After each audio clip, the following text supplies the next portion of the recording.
voyager seul et triste, et j'ai passé la nuit dans une étrange hôtellerie. À la plus vieille chambre, un enfant m'a conduit de galerie en galerie.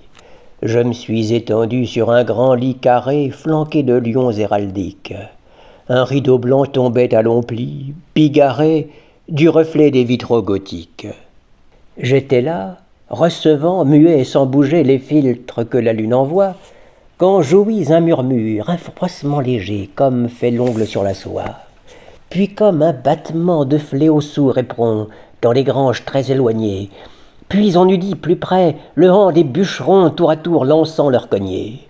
Puis un long roulement, un vaste branle-bas, pareil au bruit d'un char de tôle, attelé d'un dragon toujours fumant et là, qui souffle à chaque effort d'épaule. Puis soudain serpenta dans l'infini du soir, un sifflement lugubre, intense, comme le cri perçant d'une âme au désespoir, en fuite par le vide immense. Or c'était un convoi que j'entendais courir à toute vapeur dans la plaine.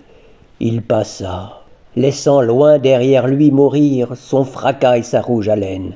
Le passage du monstre un moment ébranla les carreaux étroits des fenêtres, fit geindre un clavecin poudreux qui dormait là, et frémir des portraits d'ancêtres.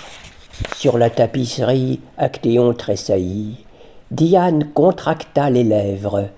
Un plâtras détaché du haut du mur faillit briser l'horloge du vieux Sèvres. Et ce fut tout. Le silence, aux voûtes du plafond, replia lentement son aile. Et la nuit, arrachée à son rêve profond, se redrapa plus solennelle. Mais mon cœur remué ne se put assoupir.